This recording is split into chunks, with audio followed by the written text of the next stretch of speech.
जय हिंद। अभ्यास online class की इस नए वीडियो में मैं कृष्णा आप सभी का स्वागत करता हूं। आज का ये वीडियो दोस्तों बहुत ही महत्वपूर्ण होने वाला है उन सभी कैंडिडेट के लिए जो महिला सुपरवाइजर एग्जाम के लिए प्रिपरेशन कर रहे हैं।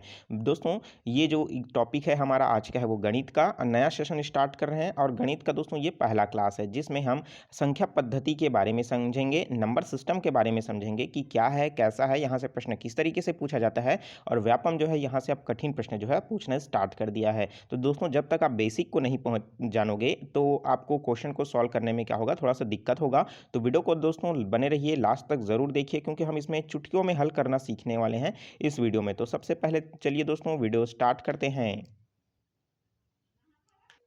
तो दोस्तों संख्या पद्धति होती क्या है? तो गणितीय व्याख्यान के दौरान या गणितीय अनुप्रयोगों के दौरान जिस संख्या का हम लोग प्रयोग करते हैं वो सब क्या कहलाता है? संख्या पद्धति कहलाता है। अगर बात करूं दोस्तों संख्या पद्धति भी अलग अलग तरीके के होते हैं। लगभग हम 16 तरह के संख्याओं के बारे में इस वीडियो में डिस्कस करने वाले हैं जो कि बेसिक है, उन सभी के बारे में आपको पता होना चाहिए। जैसे बात करें प्राकृत संख्या, पूर्ण संख्या, पूर्णांक संख्या, ऋणात्मक संख्या, परिमेय संख्या, भिन्न संख्या, क्रमागत संख्या, वास्तविक संख्या, अवास्तविक संख्या, है ना। तो ये सभी प्रकार की जो है संख्याएं हैं हम उसको देखेंगे। भाज्य संख्या, अभाज्य संख्या, सम संख्या, विषम संख्या, इन सब के बारे में एक एक करके देखते हैं। तो चलिए दोस्तों हमारे पास जो सबसे पहला जो आता है बात करें संख्या की तो वो है दोस्तों प्राकृत संख्या। ठीक है। तो प्राकृत संख्या की बात करें तो दोस्तों प्राकृत संख्या होता क्या है? तो प्राकृत संख्या को अगर परिभाषित करें तो वह धन पूर्णांक जो एक से प्रारंभ हो करके कहाँ तक चले दोस्तों?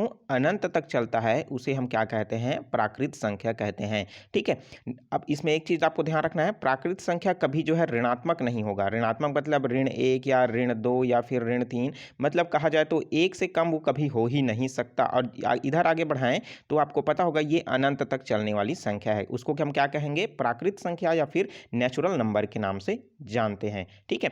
तो 1 2 3 4 5 6 से अनंत तक चलेगा, वो क्या है? आपका प्राकृत संख्या है। ठीक है। अब चलिए देखते हैं दोस्तों दूसरा जो हमारे पास संख्या है वो है पूर्ण संख्या। तो दोस्तों अब बात करें पूर्ण संख्या की तो पूर्ण संख्या वे संख्याएं कहलाती है जिनका प्रारंभ जीरो से प्रारंभ होकर के कहाँ तक चलता है? अनंत तक चलता है, वो क्या कहलाता है? पूर्ण संख्या कहलाता है। अगर हम बात करें दोस्तों, अगर प्राकृत संख्या जो हमने पढ़ा जो कहाँ से स्टार्ट होता है? एक से प्रारंभ होता है और जो कहाँ तक चलता है? अनंत तक चलता है। तो प्राकृत संख्या में अगर हम लोग क्या करें प्लस अगर इसमें सामने में अगर और जीरो इंक्लूड कर दें तो ये भी क्या हो जाएगा? आपका पूर्ण संख्या बन जाएगा। ठीक है। इसमें भी आपको ध्यान रखना है कि पूर्ण संख्या कभी जो है ऋणात्मक नहीं होगा। ठीक है। तो ऋणात्मक मतलब दोस्तों जीरो से कम वो कभी नहीं होगा। जीरो से कम आएगा मतलब वो कहीं ना कहीं संख्या जो है ऋणात्मक में हो जाएगा। आपको पता होगा संख्या आरेख में जो होता है वो जीरो जो है सेंटर पॉइंट माना गया है और सेंटर से जो दाएं ओर पढ़ते हैं तो हमको संख्या आरेख में 1 2 3 4 मिलेगा जो कि क्या होता है? धनात्मक होता है। और बाएं ओर अगर हम लोग बढ़ें तो वो क्या होता है दोस्तों? -1 -2 -3 जो है वो क्या होता है? घटते क्रम में आपको देखने को मिलता है। ठीक है। तो यह है दोस्तों प्राकृत संख्या, पूर्ण संख्या, आपको पता होगा। ठीक है। अब देखते हैं दोस्तों पूर्णांक संख्या। पूर्णांक संख्या क्या होता है? तो दोस्तों जो तीसरी संख्या है वो है पूर्णांक संख्या। तो पूर्णांक संख्या होता क्या है? जो माइनस अनंत से लेकर के days days days days days zero, उसके बाद दोस्तों इधर का जो प्लस अनंत तक की जो संख्या होती है उसको क्या कहा जाता है? पूर्णांक संख्या कहते हैं। आप इसमें सिर्फ ध्यान देने वाली बात यह है कि अगर -1 भी मैं बोलूँ तो वो भी पूर्णांक संख्या है, -2 भी बोलूँ वो भी पूर्णांक संख्या है, +1 भी बोलूँ या फिर +2 बोलूँ ये पूर्णांक संख्या है। लेकिन अगर मैं इसको दशमलव में बोलूँ -1.5 या फिर 1.5 या फिर 8.5 तो ये है दोस्तों आपका पूर्णांक संख्या नहीं कहलाएगा। ठीक है। तो पूर्णांक संख्या वो कहलाएगा जो पूर्ण रूप में लिखा गया हो, चाहे वो आपका धनात्मक हो या फिर ऋणात्मक। तो इसमें जो जीरो संख्या भी आएगी ना, जीरो, वो भी क्या है? एक प्रकार का पूर्णांक है। प्रश्न पूछा जाता है निम्नलिखित में से पूर्णांक कौन सा है, मतलब कौन सा जो है दोस्तों नहीं है? तो ऑप्शन में देखने को मिलेगा 0 1 2 3 और इनमें से कोई नहीं। तो इसमें आप बहुत सारे कैंडिडेट जीरो में टिक लगा देते हैं जबकि इनमें से कोई नहीं, इसके लिए करेक्ट आंसर हो जाएगा। ठीक है। तो चलिए दोस्तों इसमें देखते हैं कि ये किस तरीके से जो है अगली संख्या होगी। तो दोस्तों हमारे लिए अगली जो संख्या है तो दोस्तों अगली जो संख्या है वो है ऋणात्मक पूर्णांक। तो ऋणात्मक पूर्णांक किसको कहते हैं? जिसका मान जो है ऋण में हो उसको हम लोग ऋणात्मक पूर्णांक कहेंगे। जैसे हमने पूर्णांक में क्या देखा था, पहला तो धन वाले देखे थे, जीरो मतलब धन से लेकर के जीरो तक जाते थे, जीरो के बाद माइनस में भी जाते थे, तो वो क्या कहलाता था, पूरी तरीके से ये पूर्णांक कहलाता था। लेकिन जो संख्या माइनस में हो, ठीक है, संख्या आरेख में किधर दर्शाया जाता है दोस्तों, इधर बाईं ओर दर्शाया जाता है, तो है ना, तो जीरो से लेकर के हम अगर हम लोग देखें -1, -2, -3, -4 या -5, तो कहाँ तक दोस्तों, अनंत तक जो पूर्ण रूप में हो वो क्या कहलाएगा, आपका ऋणात्मक पूर्णांक कहलाएगा। अगर मैं इसी में बात करूं दोस्तों, अगर आपका धनात्मक पूर्णांक, तो इसी में मेंशन कर देता हूं, जो जीरो से लेकर के आपका धनात्मक रूप में अनंत तक जाएगा वो क्या कहलाएगा, आपका धनात्मक पूर्णांक कहलाएगा। तो चलिए दोस्तों देखते हैं, नेक्स्ट जो है वो है सम संख्या। तो दोस्तों सम संख्या किसको कहते हैं, तो सम संख्या वे संख्याएं कहलाती है जो दो से पूर्णतः विभक्त हो जाए, वो सम संख्या कहलाती है। ठीक है, जैसे अगर मैं बात करूं 24 हो गया, ठीक है, या फिर कोई भी संख्या आप ले लें जो अगर दो से पूरी तरीके से अगर वो डिवाइड हो रहा है, तो ये क्या हो जाएगा दोस्तों, आपका सम संख्या कहलाएगा। ठीक है, अब इसको और भी याद रखने का तरीका है जो सामान्य तौर पर सभी को पता होगा, जिसके इकाई अंक में 0, 2, 4, 6, 8 हो, वो संख्याएं कहलाती है क्या, पूर्ण सम संख्या कहलाती है। ठीक है, इसी के अपोजिट अगर हम लोग बात करें, जिनके इकाई जो हैं वो 1, 3, 5 और आपका 7 और दोस्तों 9 हो, वो क्या कहलाता है दोस्तों, विषम संख्या कहलाता है। क्या कहलाता है, विषम संख्या कहलाता है। तो ये एक ही में मेंशन हो गया, सम संख्या विषम संख्या क्या हो, और जो दो से भाग देने पर पूर्णतः विभक्त नहीं होता है उसको हमको क्या कहते हैं, विषम संख्या कहते हैं। सम संख्या विषम संख्या में अंतर आ गया आपको। तो चलिए देखते हैं, सम संख्या विषम संख्या के बाद हमारा जो नेक्स्ट जो संख्या है वो, तो नेक्स्ट जो संख्या है वो दोस्तों वो है भाज्य संख्या। तो भाज्य संख्या क्या कहलाती है, जो इसके लिए परिभाषा है आपको पता होगा, जो एक से और स्वयं से, मतलब जो स्वयं से डिवाइड होने के पश्चात अगर इसके अलावा और किसी भी संख्या से वो क्या हो रहा है, डिवाइड हो रहा है, तो वो क्या कहलाएगा दोस्तों, आपके लिए वो भाज्य संख्या कहलाएगा। ठीक है, तो आप इसमें ध्यान रखिए, किससे किससे वो डिवाइड तो होगा, वो एक से जाएगा और स्वयं से ही जाएगा, इसके अलावा किसी और संख्या से वो डिवाइड होना चाहिए, तब वो क्या कहलाएगा दोस्तों, भाज्य संख्या कहलाएगा। जैसे मैं ये बात करूं दोस्तों 11 की बात करूं, तो 11 जो है वो किससे से जाएगा, तो दोस्तों वो सिर्फ एक से डिवाइड होगा, और किससे डिवाइड होगा, वो 11 से डिवाइड होगा। मतलब ये एक प्रकार का भाज्य संख्या है क्या, नहीं है। तो मतलब क्या संख्या होगी, ये अभाज्य संख्या होगी। ठीक है, उसी तरीके से मैं बात करूं 12 की, है ना, तो 12 जो है किससे किससे डिवाइड होगा, तो ये पहले एक से डिवाइड होगा। ठीक है, दो से मैं डिवाइड करूं तो दो से होगा, तीन से अगर मैं डिवाइड करता हूं, 3 3 9, 3 चौक 12, 4 बार में डिवाइड हो रहा है, मतलब 3 से भी जा रहा है।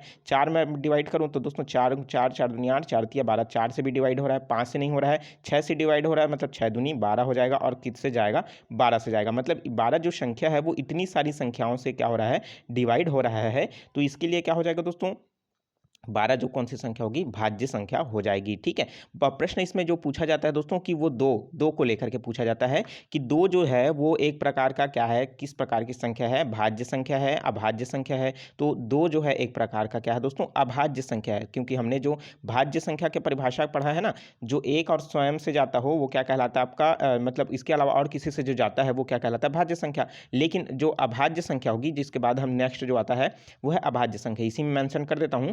तो अभाज्य संख्या जो होती है दोस्तों वो क्या होता है, सिर्फ और सिर्फ एक से, और किससे जाएगा दोस्तों, उसी संख्या से स्वयं से जाएगा, तो वो क्या कहलाएगा, आपका अभाज्य संख्या कहलाएगा। तो दो जो है वो किससे जा रहा है, अगर मैं इसको डिवाइड करूं तो एक से जाएगा, और खुद स्वयं की संख्या से जाएगा, दो से जाएगा, मतलब ये क्या हुआ, एक प्रकार का अभाज्य संख्या कहलाएगा। ठीक है, क्या कहलाएगा, ये अभाज्य संख्या कहलाएगा। प्रश्न पूछा जाता है सबसे छोटी सम अभाज्य संख्या कौन सी है, तो वो क्या हो जाएगा, 2 हो जाएगा। ठीक है, 2 एक ऐसा संख्या सम संख्या है जो सिर्फ और सिर्फ क्या है, अभाज्य है। ठीक है, बहुत बार प्रश्न जो है पूछा जा चुका है और इसी में ही प्रश्न को घुमा देता है। ठीक है, तो चलिए दोस्तों देखते हैं नेक्स्ट जो संख्या है वो, तो नेक्स्ट जो संख्या है दोस्तों वो है परिमेय संख्या। तो परिमेय संख्या क्या होता है, इसको हम लोग जान लेते हैं। तो दोस्तों जो जिस संख्या को हम अंश बटे हर के रूप में लिख सकते हैं वो क्या कहलाएगा, हमारा परिमेय संख्या कहलाएगा। जैसे मैं बात करूं 1/2 जो कि क्या है, एक परिमेय संख्या है। उसी तरीके से मैं बात करूं 5/7, कोई भी आप जो है भिन्न के रूप में लिख रहे हैं, मतलब परिमेय संख्या को भिन्न संख्या भी कहा जाएगा तो गलत नहीं है। तो परिमेय संख्या जो है दोस्तों, वो जिसको हम P/Q के रूप में लिखते हैं वो क्या कहलाता है, हमारा परिमेय संख्या कहलाता है। सिर्फ आपको ये ध्यान रखना है, P/Q अगर मैं कोई अंश और हर को लिख रहा हूँ, उसको सॉल्व करने के पश्चात जीरो कभी नहीं आना चाहिए, ठीक है। तो वो क्या कहलाएगा दोस्तों, परिमेय संख्या कहलाएगा, ठीक है। अगर मैं क्या कर रहा हूँ, 3 है, 3 को अगर मैं लिख रहा हूँ किससे दोस्तों, है ना, इधर लिख देता हूँ मैं 9/3। तो ये भी क्या है दोस्तों, 3 को जब मैंने कन्वर्ट किया परिमेय संख्या भिन्न के रूप में, तो ये क्या कहलाएगा, आपका परिमेय संख्या कहलाएगा, ठीक है। आपको समझ आ गया परिमेय संख्या किसको कहते हैं। अब देखिए, जिसको हम अंश और हर में लिख सकते हैं वो क्या कहलाएगा, परिमेय संख्या कहलाएगा। लेकिन जिसको हम अंश और हर में नहीं लिख सकेंगे वो क्या कहलाएगा दोस्तों, हमारे लिए अपरिमेय संख्या कहलाएगा, ठीक है। क्या कहलाएगा, अपरिमेय संख्या कहलाएगा, जिसमें हम अंश और हर के रूप में नहीं लिख सकते। जैसे बात करें एग्जाम्पल √2 को आप लिख सकते हो क्या, √3 आप इसको लिख सकते हो क्या।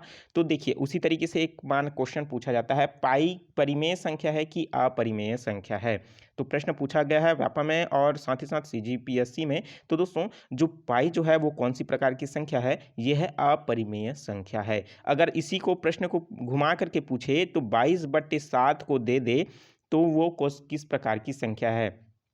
तो 22/7 है वो क्या होगा, एक प्रकार का परिमेय संख्या है। लेकिन जो पाई है वो क्या है दोस्तों, अपरिमेय संख्या है। भले पाई का मान कितना होता है, 22/7 होता है, जो कि क्या है, परिमेय संख्या है। और पाई को हम तो पाई लिखेंगे, हम उसको अंश बटे हर में लिख रहे हैं क्या, नहीं लिख रहे हैं, तो वो क्या कहलाएगा, आपका अपरिमेय संख्या कहलाएगा, ठीक है। तो आपको यहाँ तक समझ आ चुका होगा। चलिए देखते हैं दोस्तों नेक्स्ट जो संख्या है वो। तो नेक्स्ट है दोस्तों वास्तविक संख्या। तो वास्तविक संख्या किसको कहते हैं, तो जिसमें परिमेय संख्या और अपरिमेय संख्या दोनों संयुक्त रूप से मिले हों उसको क्या कहते हैं दोस्तों, वास्तविक संख्या कहते हैं। तो हमने जो परिमेय संख्या पढ़ा 1/2, 1/3, 3/4 जो भी हो उसको क्या कहेंगे, ये भी मेंशन रहेगा। और साथ ही साथ जो हम लोग अपरिमेय संख्या पढ़े जैसे हो गया √2, √3 हो गया, ठीक है। पाई का मान हो गया, इसमें -1/2 भी शामिल हो सकता है, ठीक है। ऋणात्मक संख्या भी इसमें इंक्लूड हो सकता है। तो ये सभी के सभी क्या कहलाएंगे, वास्तविक संख्या कहलाएंगे, ठीक है। तो यहाँ तक आपको समझ आ गया वास्तविक संख्या। अब देखते हैं दोस्तों क्रमागत संख्या। तो क्रमागत संख्या होती क्या है, तो क्रमागत संख्या का सबसे इंपॉर्टेंट जो रूप है दोस्तों, क्रमागत मतलब नाम से ही पता चल रहा है, जो संख्या क्रमागत क्रम के रूप में जमे हो उसको क्या कहेंगे, क्रमागत संख्या कहेंगे। क्या कहेंगे दोस्तों, क्रमागत संख्या, ठीक है। यहां तक आपको समझ आ गया। क्रमागत मतलब क्या होगा, ऐसी संख्या जो क्या हो 1 2 3 के रूप में हमको देखने को मिले, तो वो क्या कहलाएगा, मतलब क्रम से एक के बाद एक, एक के बाद एक, तो वो क्या कहलाएगा, आप हमारे लिए क्रमागत संख्या कहलाएगा। जैसे मैं क्रमागत संख्या की बात करूं तो ये भी हो सकता है x+1, x+2, x+3, ठीक है। तो ये क्या हो जाएगा, आपका क्रमागत संख्या हो जाएगा, ठीक है। तो क्योंकि ये क्या हो रहा है, लगातार क्रमागत हो रहा है। उसी तरीके से क्रमागत सम संख्या बोल दूंगा, क्या बोल दूंगा, लगातार जो है क्रमागत सम संख्या। तो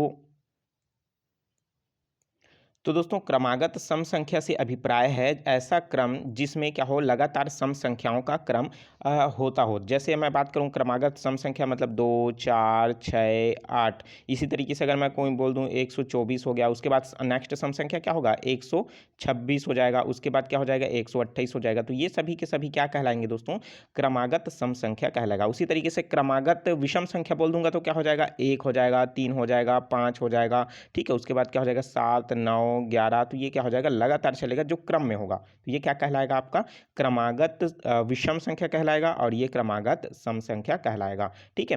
तो यहाँ तक आपको समझ आ चुका है दोस्तों। तो यहीं से रिलेटेड जो है प्रश्न इसमें घुमा करके पूछा जाता है जो आपसे बनना चाहिए, ठीक है। प्रश्न ये पूछता है कि दोस्तों की 3 लगातार क्रमागत संख्याओं का जो योग है वो इतना है, और तो बीच वाली जो संख्या है वो क्या होगी, ठीक है। तो मान लीजिए देखिए 3 क्रमागत संख्याएं अगर आपको दे दिया गया है ना, उसका जो योग है वो 144 बोल रहा है, तो 3 क्रमागत जो सम संख्या बोल दिया, तो सम को लेना है, मतलब 3 क्रमागत सम संख्या क्या हो सकता है इसमें। आप पहले मान लीजिए x, मान लीजिए जो पहली संख्या होगी उसमें दूसरी संख्या को आप जोड़ देंगे, तो देखिए पहली सम संख्या x माने तो दूसरी क्रमागत बोलेंगे तो क्या हो जाएगा x+2 हो जाएगा, क्योंकि सम बोल रहा है तो 2 जुड़ेगा। फिर आने वाला जो नेक्स्ट जो होगा वो क्या हो जाएगा x+4 हो जाएगा। ठीक है, तो इस तरीके से जो 3 हमको मिल गया, इन तीनों को जोड़ दीजिए और प्लस जो है 144 के बराबर लीजिए और सभी को आप जोड़ रहे हैं x+2 और प्लस x+4 इक्वल टू क्या हो जाएगा 144 हो जाएगा। तो x को जोड़ दीजिए तो कितना हो जाएगा 3x हो गया और इधर क्या हो जाएगा दोस्तों 4 और कितना हो जाएगा ये 6, 2 कितना हो जाएगा 6। ठीक है, तो ये हो जाएगा आपका 3x+6 बराबर क्या हो जाएगा 144। तो इसको पक्षांतर कर दीजिए, x का मान निकालने के लिए 3 से डिवाइड कर दीजिए तो आपको क्या मिल जाएगा, बीच वाली x का मान जो है निकल जाएगा। उसी x के मान में अगर आप 2 जोड़ दोगे तो बीच वाली संख्या निकल जाएगा और उसमें दोस्तों उसी x में अगर आप 4 जोड़ दोगे तो क्या मिल जाएगा, आपको तीसरी संख्या मिल जाएगी। तो प्रश्न को दोस्तों इसी तरीके से इसमें घुमा करके पूछा जाता है, तो आपको याद रखना होगा। ठीक है, प्रश्न पूछा जाता है कि 5 क्रमागत सम संख्याओं का योग 80 है तो प्रथम संख्या क्या होगी। ठीक है, तो चलिए इसको मैं प्रश्न को आपको हल करके दिखा देता हूं। तो देखिए प्रश्न क्या बोल रहा है कि 5 जो है क्रमागत सम संख्या, ठीक है, अब हम ले लेते हैं 5 क्रमागत सम संख्या है, उसका जो योग है वो कितना है 80 है। योग कितना है दोस्तों 80 है। ठीक है, तो हमको प्रथम संख्या निकालना है। किसको निकालना है, प्रथम संख्या को हमको क्या करना है, निकालना है। तो प्रथम संख्या निकालने के लिए हमको क्या करना पड़ेगा, सिंपली जब सम संख्या बोल रहा है 5 तो पहली संख्या हमने क्या लिया x लिया, उसके बाद क्या करेंगे दोस्तों, चलिए इसको मैं x हो गया, दूसरी संख्या क्या हो जाएगा मेरा x+2 हो जाएगा, तीसरी संख्या क्या हो जाएगा मेरा x+4 हो जाएगा, है ना, चौथी संख्या क्या हो जाएगा मेरा x+6 हो जाएगा और अगली संख्या क्या हो जाएगा x+8 हो जाएगा। इन सभी का योग जो है कितने के बराबर है 80 के बराबर है। इन सभी को मैं जोड़ देता हूं तो देखिए मुझे x जो है कितनी बार देखने को मिल रहा है दोस्तों, इसमें लगभग 5 बार, 5 संख्या है तो 1 2 3 4 और ये 5, कितना x है मेरे पास 5x है। और अगर मैं अंकों को जोड़ दूं तो देखिए यहाँ पास 8 है, 8 2 हो जाएगा मेरा 10 और ये 6 4 कितना हो जाएगा 10, 10 10 कितना हो जाएगा दोस्तों, तो 20 हो गया। तो 20 इक्वल टू क्या हो जाएगा 80 हो गया। ठीक है, तो देखिए हमको x का मान निकालना है तो 20 को मैं उधर पक्षांतर कर दूंगा तो क्या हो जाएगा 80 माइनस 20 कर दूंगा और इधर क्या बचा मेरा 5x बचा। ठीक है, तो x का मान भी मुझे निकालना है तो क्या हो जाएगा, जब इसको मैं 80 में से 20 को मैं घटा देता हूँ तो कितना आ जाएगा दोस्तों, ये आ जाएगा 60 और 60 बटे क्या हो जाएगा 5। जब मैंने 5 को इधर पक्षांतर किया तो क्या हो जाएगा बटे में आ जाएगा। ठीक है, तो क्या हो जाएगा दोस्तों 12 पंचे 60, मतलब 5 बार में कितना हो जाएगा दोस्तों 60 बार में 60 जो है कट जाएगा, मतलब x का मान कितना आया 12 आया, मतलब वह पहली संख्या जो है क्या हो जाएगी दोस्तों 12 हो जाएगी। ठीक है, प्रश्न में पूछा था ना पहली संख्या क्या होगी, तो पहली संख्या जो हो जाएगी वो हो जाएगी 12। इसी प्रश्न में दोस्त जब पूछता है तो पांचवी संख्या कौन सी होगी, तो पांचवी संख्या देखिए हमारे पास क्या लिया था हमने x+8 लिया था, तो x+8 में अगर हम लोग देखें तो x का मान जो हमारे पास आया है वो 12 आया है, इसी में हम लोग 8 जोड़ देंगे तो संख्या क्या मिल जाएगा 20 आ जाएगा। ठीक है, तो इसके लिए करेक्ट आंसर जो हो जाएगा 20 हो जाएगा। तो प्रश्न को इसी तरीके से इसमें घुमा घुमा करके पूछा जाता है। ठीक है, तो उसी तरीके से प्रश्न और भी पूछता है। चलिए एक थोड़ा सा एक और एग्जांपल आपको बता देता हूं, तो वो है दोस्तों कि 3 प्रथम गुणज का योग जो है दोस्तों किस तरीके से आप निकालोगे। ठीक है, तो प्रथम जो है दोस्तों 3 प्रथम 10 का गुणज बोल रहा है। ठीक है, तो देखिए 3 प्रथम 10 का गुणज, 10 का गुणज का योग कितना होगा, तो भाई 3 का प्रथम 10 गुणज, मतलब पहले 3 का प्रथम 10 गुणज क्या हो जाएगा, पहले तो अगर मैं इसको 30 से गुणा करूंगा तो मतलब 3 प्रथम 10 का गुणज ना, मतलब क्या हो जाएगा पहला तो 3 का क्या हो जाएगा दोस्तों, यहाँ पास 3 का गुणा हो जाएगा 10, मतलब कहा जाएगा 3 10 तिया हो, मतलब 3 धाम कितना हो जाएगा 3, प्रथम गुणज हो गया। फिर 3 का फिर से अगर मैं फिर से दूसरा गुणज अगर मैं निकालूं 3 का 10 के रूप में, तो यहाँ पास क्या हो जाएगा दोस्तों, फिर से अलग अलग इसमें देखने को मिल जाएगा। तो मतलब प्रथम जो है 3 प्रथम 10 का गुणज क्या हो जाएगा, पहला जो है 10 आ जाएगा, दूसरी जो संख्या है वो हो जाएगी हमको फिर से कितना मिल जाएगा दोस्तों 3 गुणा फिर 10 का गुणज करेंगे, मतलब क्या हो कहीं ना कहीं हो जाएगा 3 और ये हो जाएगा 3 दूनी 6, तो ये क्या हो जाएगा ये 10, तो कितना हो जाएगा दोस्तों 10 6 कितना हो जाएगा 60 और तीसरा जो गुणज हो जाएगा वो 3 तिया 9 हो जाएगा और ये 10 का गुणज हो जाएगा, तो 9 धाम कितना हो जाएगा 90। तो इन सभी को जोड़ दीजिए क्या हो जाएगा आपका करेक्ट आंसर आ जाएगा। ठीक है, तो देखिए यहाँ पास अगर मैं 0 का 0 कर देता हूँ 6 हो गया आपके, यहाँ पास फिर सभी को जोड़ दीजिए तो 9 है और यहाँ पास 1 लेते हैं तो 10 हो जाएगा, 10 से 16 17 18 तो कितना आ जाएगा दोस्तों 180 आ जाएगा। ठीक है, तो इसी तरीके से प्रश्न जो है इसमें पूछा जाता है। तो चलिए एक बार रिवाइज कर लेते हैं दोस्तों, संख्या पद्धति में क्या क्या होती है। तो संख्या पद्धति वह होती है जिसमें गणितीय संक्रियाओं को, गणितीय रूपों को समझने के लिए जिन संख्याओं का प्रयोग करते हैं वो क्या कहलाता है, संख्या पद्धति कहलाता है। उन्हीं के आधार पर संख्याओं को अलग अलग रूपों में बांटा गया है। तो पहला है प्राकृत संख्या। प्राकृत संख्या का जो मान है दोस्तों वो एक से स्टार्ट होकर के कहाँ तक चलता है, अनंत तक चलता है, ऋणात्मक नहीं होता है। पूर्णांक संख्या क्या होता है, जब प्राकृत संख्या में जीरो मिला देते हैं और वो अनंत तक चलती है तो वो क्या कहलाएगा, पूर्णांक संख्या कहलाएगा, सॉरी पूर्ण संख्या कहलाएगा। पूर्णांक में क्या होता है, जिसमें प्राकृत संख्या मतलब जो माइनस अनंत से लेकर के प्लस अनंत तक चले वो क्या कहलाता है, आपका पूर्णांक संख्या कहलाता है, जिसमें दशमलव शामिल नहीं होता है। ऋणात्मक पूर्णांक किसको कहेंगे, जिसमें ऋणात्मक पूर्णांक जो है माइनस अनंत से लेकर के दोस्तों जीरो तक हो वो क्या कहलाएगा, आपका ऋणात्मक पूर्णांक कहलाएगा। सम संख्या किसको कहते हैं, जो जिसके इकाई में 2, 4, 6, 8, 0 हो वो क्या कहलाएगा, सम संख्या कहलाएगा। या फिर जो संख्या 2 से पूर्णतः विभक्त हो जाता है उसको हम लोग क्या कहेंगे, सम संख्या कहेंगे। उसी तरीके से दोस्तों विषम संख्या किसको कहेंगे, जो जिसकी इकाई में 1, 3, 5, 7, 9 हो वो, और वो क्या कहलाएगा आपका, जो 2 से पूर्णतः विभक्त ना हो वो क्या कहलाएगा, आपका विषम संख्या कहलाएगा। भाज्य संख्या क्या कहलाता है दोस्तों, जो क्या होता है जो स्वयं से और 1 से जो है भाग चला जाता है और उसके अलावा और किसी संख्या से जब भाग चला जाएगा तो उसको भाज्य कहा जाएगा। और अभाज्य किसको कहेंगे, जो सिर्फ 1 से और स्वयं से जाएगा वो क्या कहलाएगा, आपका अभाज्य संख्या कहलाएगा। परिमेय संख्या किसको कहते हैं, जो इसका मान हमको x अपॉन वाई या फिर p अपॉन क्यू या फिर अंश बटे हर के रूप में मिलता है, परिमेय संख्या कहलाता है। और जो संख्या हमको x अपॉन वाई के रूप में नहीं मिलता है वो क्या कहलाता है, अपरिमेय संख्या कहलाता है। वास्तविक संख्या क्या कहलाता है दोस्तों, जिसमें परिमेय संख्या अपरिमेय संख्या शामिल होता है वो क्या कहलाता है, आपका अवास्तविक संख्या कहलाता है, सॉरी वास्तविक संख्या कहलाता है। और क्रमागत संख्या क्या कहलाता है दोस्तों, जो क्रम के रूप में आता है, चाहे सम संख्याओं का क्रमागत हो, विषम संख्याओं का क्रमागत हो, तो जो क्रम में आता है वो क्या कहलाएगा, क्रमागत संख्या कहलाता है। भिन्न संख्या किसको बोलते हैं, जो परिमेय संख्या होता है उसी को ही कहा जाता है। और जो दशमलव संख्या किसको कहते हैं, जो कोई भी प्राकृत संख्या के बीच में या फिर पूर्णांक संख्या के बीच में या फिर पूर्णांक है ना, जो माइनस अनंत से लेकर के प्लस अनंत के बीच में है, उनके बीच में कोई भी दशमलव के रूप में जो आता है किन्हीं दो पूर्णांकों के बीच का, तो वो क्या कहलाता है दोस्तों, आपका दशमलव संख्या कहलाता है। तो संख्या पद्धति में ऐसा ही प्रश्न जो है पूछा जाता है दोस्तों। तो वीडियो कैसा लगा कमेंट करके जरूर बताइएगा, और जो चीज़ समझ नहीं आ रहा है उसको जरूर पूछ लीजिएगा, क्योंकि इसी तरीके का लगातार वीडियो आपको क्लासेस के रूप में मिलने वाली है। और लगातार अब प्रश्नों को हम स्टार्ट करने वाले हैं, चैप्टर वाइज चैप्टर इसको कंप्लीट करने वाले हैं। तो चलिए वीडियो अच्छा लगा हो तो वीडियो को जरूर लाइक कर दीजिए, और जो चीज़ समझ नहीं आ रहा है उसको जरूर पूछिए। और जो स्टूडेंट नए हैं चैनल को सब्सक्राइब नहीं किए हैं तो जरूर सब्सक्राइब करके नोटिफिकेशन बिल आता है जरूर ऑन कर लीजिएगा, क्योंकि इसी तरीके का ज्ञानवर्धक वीडियो आपको लगातार मिलता रहेगा। तो चलिए दोस्तों मिलते हैं नए वीडियो में नए क्लास के साथ, तो मुझे दीजिए इजाजत, take care, all the best, जय हिंद।